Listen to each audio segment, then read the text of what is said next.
Hello guys, welcome to my YouTube channel. কেমন আছো তোমরা? এখন আমরা কথা বলবো ইন্ডিয়ান এবং ইন্টারন্যাশনাল সিনেমার অনেকগুলো আপডেটস নিয়ে। চলো ভিডিওটা শুরু করা যাক। সবথেকে ফার্স্ট যেটা আপডেট সেটা হচ্ছে প্রভাসকে নিয়ে। তো প্রভাসের আপকামিং সিনেমা যেটার নাম হচ্ছে রাজা সাব, যেটা একটা horror comedy film, director by Maruti.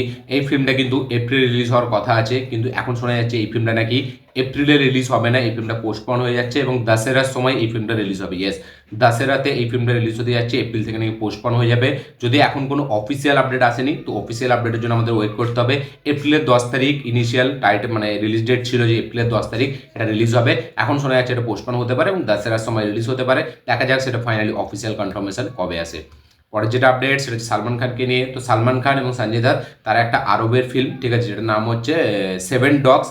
তো সেটাতে সালমান খানের ক্যামিও দেওয়ার কথা ছিল, তো সেই ক্যামিওটা কিন্তু তার শুটিং শেষ করে ফেলেছে সালমান খান, এবং এই সিনেমায় নাকি সঞ্জয় দত্ত থাকতে চলেছে।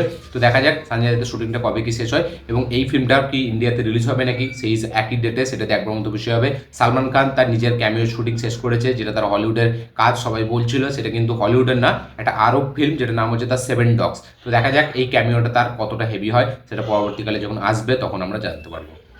পরের যেটা আপডেট সেটা হচ্ছে আমাদের Malayalam film, blockbuster Malayalam film Rekhachithram, সেই ফিল্মটা আসতে চলেছে এবার সোনি লিভে। ইয়েস, সোনি লিভে এই ফিল্মটা 7ই মার্চ রিলিজ হতে চলেছে, ডিজিটাল রিলিজ হবে সোনি লিভে 7 তারিখে মার্চ মাসে। পরের যেটা আপডেট সেটা হচ্ছে ফৌজি সিনেমাটা নিয়ে। প্রভাসের upcoming cinema Fauji, director by হানুরাগাপুরি, যে সীতারামের মতো সিনেমা বানিয়েছে। সেই সিনেমাতে একটা কুইনের চরিত্রে, রানীর চরিত্রে আমরা দেখতে পেতে চলেছি আলিয়া ভাটকে। ইয়েস, আলিয়া ভাটকে আমরা এই সিনেমায় একটা কাইন্ড অফ একটা ক্যামিও চরিত্রে দেখতে পেতে চলেছি। একটা রানী থাকবে, যে রানীর চরিত্রটা এখানে আলিয়া ভাট প্লে করবে, এরকম এখনো পর্যন্ত আপডেট। দেখা যাক ফাইনালি এটা অফিসিয়ালি কনফার্ম হয় নাকি। আজকের পরের যেটা আপডেট সেটা হচ্ছে সূর্যাকে নিয়ে। তো সূর্যা এবং লোকেশ কানাগরাজ তারা দুজন একসাথে আসবে রোলেক্স সিনেমার জন্য, এটা তো আমরা সকলে জানি, ক্যাথি 2 সিনেমার পরে আসবে। বাট তারা রোলেক্স সিনেমার আগেও কিন্তু একটা সিনেমা করতে চলেছে একসাথে। ইয়েস, লোকেশ কানাগরাজ তাকে সে একটা স্ক্রিপ্ট শুনিয়েছে সূর্যাকে, অনলাইনে একটা ন্যারেট করেছে, যেটা একটা কপ জনরার ফিল্ম হতে চলেছে, মানে হচ্ছে পুলিশের ওপর। তো সেই স্ক্রিপ্টটা পছন্দ হয়েছে সূর্যার, এবং লোকেশ কানাগরাজ এখন সেই স্ক্রিপ্টটার উপর কাজও করছে। এরকমই এখনো পর্যন্ত লেটেস্ট আপডেট, এরকমই শোনা যাচ্ছে যে সূর্যার সাথে লোকেশ কানাগরাজ একটা স্ট্যান্ডঅ্যালোন ফিল্ম করবে আলাদা, যেটা কিনা এলসিইউ সিনেমা, এলসিইউর ইউনিভার্সের বাইরে হবে, এবং সেটা কিন্তু একটা পুলিশের ওপর ফিল্ম হতে চলেছে, যেটা স্ক্রিপ্টের ওপর অলরেডি লোকেশ কানাগরাজ কাজ করছে, সূর্যাকে শুনিয়েছে, তার পছন্দ হয়েছে।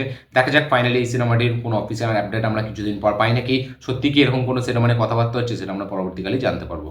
পরের যেটা আপডেট সেটা হচ্ছে ভেট্রিমারানকে নিয়ে। তো রিসেন্টলি ভেট্রিমারান রজনীকান্তকে একটা স্ক্রিপ্ট শুনিয়েছে, ঠিক আছে, সেই স্ক্রিপ্টটা রজনীকান্তের খুব পছন্দ হয়েছে। রজনীকান্ত বলেছে যে তাড়াতাড়ি যেন তাকে এই ফিল্মটার স্ক্রিপ্টটা পুরোপুরি কমপ্লিট করে, সে যেন এটার উপর মানে কাজ চালু করে দেয়। রজনীকান্তের খুবই পছন্দ হয়েছে স্ক্রিপ্টটা। দেখা যাক সেটা ফাইনালি হয় নাকি, এবং রজনীকান্তের সাথে ভেট্রিমারানের আমরা এই কম্বোটা দেখতে পাই নাকি, কারণ রজনীকান্তকে ভেট্রিমারান যেভাবে ইউজ করবে সেভাবে কিন্তু অন্য কেউ ইউজ করতে পারবে না। দেখা যাক তাহলে ভেট্রিমারান এবং রজনীকান্ত এই কম্বোটা আমরা ফাইনালি পরে দেখতে পাই নাকি। একটা স্ক্রিপ্ট শুনিয়েছে রজনীকান্তকে, রজনীকান্তের পছন্দ হয়েছে, সে দ্রুতই স্ক্রিপ্টের ওপর কাজ করতে বলেছে আমাদের ভেট্রিমারানকে রজনীকান্ত। দেখা যাক এই ফিল্মটার অফিসিয়াল অ্যানাউন্সমেন্ট আসার জন্য আমাদের কতদিন ওয়েট করতে হয়। পরের যেটা আপডেট সেটা হচ্ছে সালমান খান এবং অ্যাটলিকে নিয়ে। তো সালমান খান এবং অ্যাটলির নেক্সট সিনেমাটি 500 কোটি টাকা বাজেটে বানানো হবে, এটা আমরা সকলেই জানতাম। মানে এরকমই এখন আপডেট উঠে এসেছিল যে 500 কোটি টাকা বাজেট হবে, বাট তারপরে শোনা যায় নাকি এই ফিল্মটা বাজেট ইস্যুর কারণে নাকি এখন সেলফ হয়ে যাচ্ছে, এবং এখন অ্যাটলি নাকি পুরোপুরি আল্লু অর্জুনের যে ফিল্মটা সেটার উপর ফোকাস করেছে। বাট কালকে একটা আপডেট উঠে এসেছে যে মানে অ্যাটলির সাথে এই ফিল্মটা সালমান খানের, এটা কিন্তু বাজেট ইস্যুর কারণে সেলফ হয়ে যাচ্ছে না। সান পিকচার্স যারা এটার প্রোডাকশন হাউস, তারা রজনীকান্ত বা এখানে কামাল হাসান এদের দুজনের মধ্যে একজনকে নিতে চেয়েছিল, যে সাউথ থেকে কোনো একটা হিরো থাকবে, শুধু মানে নর্থের কোনো হিরো থাকবে, এই হিসাবে তারা টাকা লাগবে না। রজনীকান্ত বা কামাল হাসান এর দুজনের মধ্যে একজন থাকবে, এবং এদের দুজনেরই নাম উঠে এসেছিল। ফাইনালি লাস্টে শোনা গেছিল যে কামাল হাসানই থাকতে চলেছে এই ফিল্মটাতে। বাট এখন শোনা যাচ্ছে না কামাল হাসান না রজনীকান্ত না, তাদের মানে তারা এই সিনেমার জন্য ডেট দিতে পারবে না, তাদের কিছু প্রবলেম আছে, সেই হিসেবে তারা নাকি এই সিনেমায় থাকতে পারবে না। তাই জন্য সান পিকচার্স নাকি এই ফিল্মের ওপর টাকা লাগাতে চাইছে না। তারা চায় যেন সাউথ থেকে কোনো একটা অ্যাক্টার থাকেই, কারণ এটা সিঙ্গেল মানে নর্থের কোনো হিরো থাকবে, সালমান খানের ওপর একা তারা টাকা লাগাতে চাইছে না সালমান খানের উপর ভরসা করে। তো তাই জন্য সালমান খান এখানে উইল স্মিথের মানে অ্যাটলি এখানে উইল স্মিথকে নিতে যায়, এবং সালমান খান সেই কানেকশনটা উইল স্মিথের সাথে তার ভালো কানেকশন আমরা সকলেই জানি, তাই জন্য সালমান খান তার সাথে কানেকশন করে দিয়েছে অ্যাটলির সাথে উইল স্মিথের, এবং শোনা যাচ্ছে নাকি উইল স্মিথকে নাকি এই ফিল্মে নিতে চলেছে অ্যাটলি, এরকমই এখনো পর্যন্ত আপডেট। বাট সেটা হলেও সান পিকচার্স কিন্তু তারা রাজি না, তারা অন্য কাউকে দেখতে চায় না এই ফিল্মে। তারা তাদের রিজিনাল কোনো স্টারকে এই ফিল্মে দেখতে চায়, তামিলের যে কোনো একটা স্টার এই ফিল্মে যেন থাকে সেই হিসাবে, তবে সে তারা টাকা লাগাবে, নাহলে কিন্তু এই ফিল্মের উপর তারা টাকা লাগাবে না, এরকমই তারা এখনো পর্যন্ত জানিয়েছে। এরকমই এখনো পর্যন্ত লেটেস্ট আপডেট যে উইল স্মিথকেও নিলেও কিন্তু তারা সান পিকচার্স এটা টাকা লাগাবে না, তারা তামিলের কোনো অ্যাক্টরকেই চায়। তো এইসব কারণে এখন এই ফিল্মটা হোল্ড হয়ে আছে, এই ফিল্মটা কিন্তু পুরোপুরি সেলফ হয়নি, তাই জন্য অ্যাটলি এখন এই ফিল্মটা ছেড়ে আল্লু অর্জুনের ফিল্মটার দিকে খবর নজর দিচ্ছে। তো দেখা যাক ফাইনালি আলটিমেট এই ফিল্মটায় সালমান খানের অপোজিট আমরা কোন হিরোকে দেখতে পাই, এবং এই ফিল্মটার মানে অফিসিয়াল অ্যানাউন্সমেন্ট আমরা কবে দেখতে পাই, এটা দেখবার মতো বিষয় হবে। কে থাকে তাহলে সালমান খানের পাশাপাশি এই সিনেমায়। পরে যেটা আপডেট সেটা হচ্ছে আল্লু অর্জুনকে নিয়েই। তো অ্যাটলি এবং আল্লু অর্জুনের যে ফিল্মটায় শোনা যাচ্ছে নায়িকা হিসেবে থাকতে চলেছে জাহ্নবী কাপুর। ইয়েস, জাহ্নবী কাপুর নাকি এই সিনেমার নায়িকা হিসেবে থাকতে চলেছে, এরকম এখনো পর্যন্ত লেটেস্ট আপডেট। এবং এই সিনেমায় মিউজিক দেবে সাই আবাঙ্কার, অনিরুদ্ধ থাকবে না এই সিনেমাতে, কারণ এই ফিল্মটা নাকি অ্যাটলি 80 কোটি টাকা চার্জ করছে, এবং শোনা যাচ্ছে নাকি অনিরুদ্ধ থাকলে সে আরও বেশি চার্জ করবে, তাই জন্য ফিল্মটার বাজেট অনেক বেশি হয়ে যাবে। এবং সান পিকচার্স হয়তো এত বাজেট লাগাবে না, যদিও তাদের পয়সার অভাব নেই, বাট এরকম এখন শোনা যাচ্ছে যে অনিরুদ্ধ যেহেতু তার ফিসটা অনেক, তাই জন্য নাকি তাকে বদলে দিয়ে এখানে সাই আবাঙ্কারকে নেওয়া হয়েছে, যেটা কিনা আপনারা ক্যাইতি সিনেমার জন্য জানেন যে সাই আবাঙ্কার সে মিউজিক দিয়েছিল, এবং হ্যাঁ সাই আবাঙ্কার ওতেই মিউজিক দিয়েছিল ক্যাইতি সিনেমাতে, যেটা খুবই একটা হেভি মিউজিক হচ্ছিল, আপনারা সকলেই জানেন। তো এবার এই ফিল্মটাতে মানে অ্যাটলি এবং আল্লু অর্জুন এই ফিল্মটাতে নাকি এই ফিল্মটা মিউজিক দেবে 5-6 কোটি টাকায়, সে নাকি রাজি হয়ে গেছে, এরকমই এখনো পর্যন্ত লেটেস্ট আপডেট। তো এরকমই শোনা যাচ্ছে জাহ্নবী কাপুর নায়িকা, মিউজিক ডিরেক্টর হচ্ছে আমাদের সাই আবাঙ্কার, ডিরেক্টর অ্যাটলি এবং অ্যাক্টর হচ্ছে আল্লু অর্জুন, এরকমই এখনো পর্যন্ত লেটেস্ট আপডেট। দেখা যাক ফাইনালি এই ফিল্মটা থেকে অফিসিয়াল অ্যানাউন্সমেন্ট আমরা কবে দেখতে পাই আল্লু অর্জুন এবং অ্যাটলির ফিল্মটা। এবং সালমান খান এবং অ্যাটলির ফিল্মটার এই ছিল আপডেট, কোনো ফিল্মটা পুরোপুরি সেলফ হয়নি, এখনো হোল্ডে আছে। দেখা যাক পরবর্তীকালে এই ফিল্মটার নতুন আপডেট আমরা কবে পাই। পরের যেটা আপডেট সেটা হচ্ছে বরবাদ সিনেমাটি থেকে। তো বরবাদ সিনেমার জন্য ইদিকা পল, অ্যাক্ট্রেস ইদিকা পল যেখানে নায়িকা, তার ডাবিংয়ের কাজ কিন্তু পুরোপুরি শেষ করে ফেলেছে, সে সোশ্যাল মিডিয়ায় একটা পোস্টার দিয়ে এটা কিন্তু জানিয়ে দিয়েছে ফটো দিয়ে। এবং এই ফিল্মটার একটা টিজার আসবে, তো আমি বলেও ছিলাম আগের ভিডিওতে লেটেস্ট আপডেটে যে 1 মিনিট 44 সেকেন্ডের একটা টিজার এখানে আসতে চলেছে, খুব শিগগিরই সেই টিজারটি আসবে, এবং সেই টিজারটি কবে আসবে তার ডেট অ্যানাউন্সমেন্ট কিন্তু আজকে করা হবে মেকার্স তরফ থেকে। দেখা যাক ফাইনালি এই মানে টিজারটির রিলিজ ডেট কবে হয়। পরের যেটা আপডেট সেটা হচ্ছে হলিউড থেকে। তো টম হল্যান্ডের স্পাইডারম্যান 4, ঠিক আছে, সেই সিনেমাটি কিন্তু 1 সপ্তাহ পোস্টপন করা হয়েছে। ইয়েস, এখন নতুন রিলিজ ডেট হচ্ছে 31শে জুলাই 2026। ইয়েস, 31শে জুলাই এই 2026 এই সিনেমাটি রিলিজ হবে। ইনিশিয়ালি টাইম ছিল মানে রিলিজ ডেট ছিল 26শে জুলাই আমাদের 2026, বাট এখন শোনা যাচ্ছে 31শে জুলাই 2026 স্পাইডারম্যান 4 রিলিজ হবে, এরকমই এখনও নতুন মানে রিলিজ ডেট জানানো হয়েছে, পোস্টপন হয়েছে 1 সপ্তাহ টোটাল। আজকের পরের যেটা আপডেট সেটা হচ্ছে রামায়ণকে নিয়ে। তো নীতিশ তিওয়ারি রামায়ণে যাতে রণবীর কাপুর রাবণ এবং রণবীর কাপুর রাম, ইয়াশ রাবণ এবং আমাদের সাই পল্লবী সীতার চরিত্রে থাকবে। তো এই ফিল্মটা মানে রামায়ণ ফিল্মটা কিন্তু শুটিং সেটে যোগ দিয়েছেন ইয়াস। ইয়েস, রণবীর কাপুর এখানে এই সেটে এখন এই শিডিউলে অংশ নেয়নি, ইয়াস এখানে এই শিডিউলটা তার পোর্শনে শুটিং চালু করছে, এবং তার সাথে সাথে সাপোর্ট মানে জুনিয়র আর্টিস্ট আছে অনেক। তো ইয়াসের শুটিং চালু হয়ে গেছে রাবণে, তো রণবীর কাপুরের শুটিং কিন্তু এখনও মানে সেই শিডিউলটা যোগ দেয়নি। তো দেখা যাক এটা কে মানে রণবীর কাপুর তার অংশ কবে শ্যুট করে, এবং এই শিডিউলটাই মানে এই যে ইয়াস এই শিডিউলটা যোগ দিয়েছে, এখানে কিন্তু কিছু কিছু মানে যুদ্ধের সিকোয়েন্স শ্যুট করা হচ্ছে হেভি ভিএফএক্স এর সাথে, এবং খুব শোনা যাচ্ছে নাকি এপ্রিলের মধ্যে এই সিনেমার শুটিং শেষ হবে। তো দেখা যাক এই সিনেমাটার শুটিং অফিসিয়ালি কবে র্যাপ আপ হয়, এবং এই সিনেমার ফার্স্ট টিজার আমরা কতদিন পর দেখতে পাই।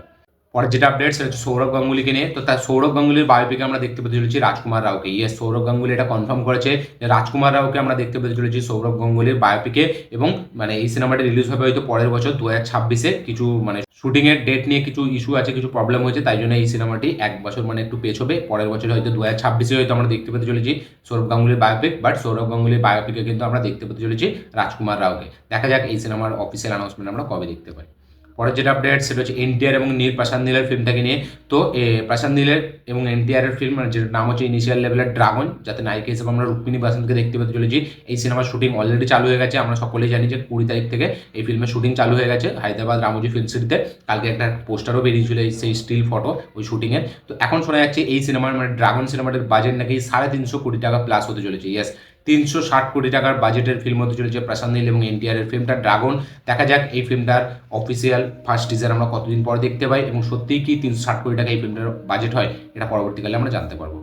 পরের যেটা আপডেট সেটা হচ্ছে সিকান্দার ফিল্মটাকে নিয়ে। তো সিকান্দার ফিল্মের একটা ক্যারেক্টার পোস্টার রিলিজ করা হবে 27শে ফেব্রুয়ারি। ইয়েস, 27শে ফেব্রুয়ারি সালমান খানের সিকান্দার ফিল্ম থেকে ক্যারেক্টার পোস্টারের মানে একটা টিজার রিলিজ করা হবে, তার ক্যারেক্টারটা যে সালমান খানের সিকান্দার ক্যারেক্টারটা কিরকম হবে। পরের যেটা আপডেট সেটা হচ্ছে হলিউড থেকে। তো মার্টিন স্কোরসেজে তার নেক্সট ফিল্ম, যেটা কোনো টাইটেল এখনো জানা যায়নি, পরে যেটা আপডেট সেটা হচ্ছে মার্টিন স্কোরসেজকে নিয়ে। তো মার্টিন স্কোরসেজের নেক্সট ফিল্ম ক্রাইম থ্রিলার একটা ফিল্ম হতে চলেছে। সেই ফিল্মের কাস্টে আমরা দেখতে পেতে চলেছি লিওনার্দো ক্যাপ্রিও, ডোয়েনি জনসন এবং এমিলি ব্লান্টকে। ইয়েস, এরকম একটা হেভি কাস্টিংয়ের সাথে আসতে চলেছে মার্টিন স্কোরসেজের নেক্সট ক্রাইম থ্রিলার ফিল্ম। দেখা যাক মার্টিন স্কোরসেজে লিওনার্দো ক্যাপ্রিওর সাথে আবার একবার কিরকম লেভেলের একটা ফিল্ম দেয়। যতবারই এই জুটিটা একসাথে এসছে দারুণ দারুণ কিছু ফিল্ম অফার দিয়েছে। রিসেন্টলি আমার ওই কিলার মুন বলে যে সিনেমাটি ওটা আমার দেখা হয়নি, ঠিক আছে, তো ওই সিনেমাটা আমি দেখবো। তো মার্টিন স্কোরসেজের নেক্সট ফিল্মে এমিলি ব্লান্ট, ডোয়েনি জনসন এবং লিওনার্দো ক্যাপ্রিও মেইন লিড চরিত্রে থাকতে চলেছে।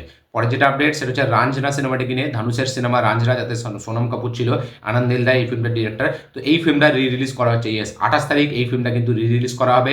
অলরেডি ব্লকবাস্টার ট্যাগ পাওয়া সিনেমা আমাদের রাঞ্জনা, সেই সিনেমাটা আবার রিলিজ করা হচ্ছে 28 তারিখ।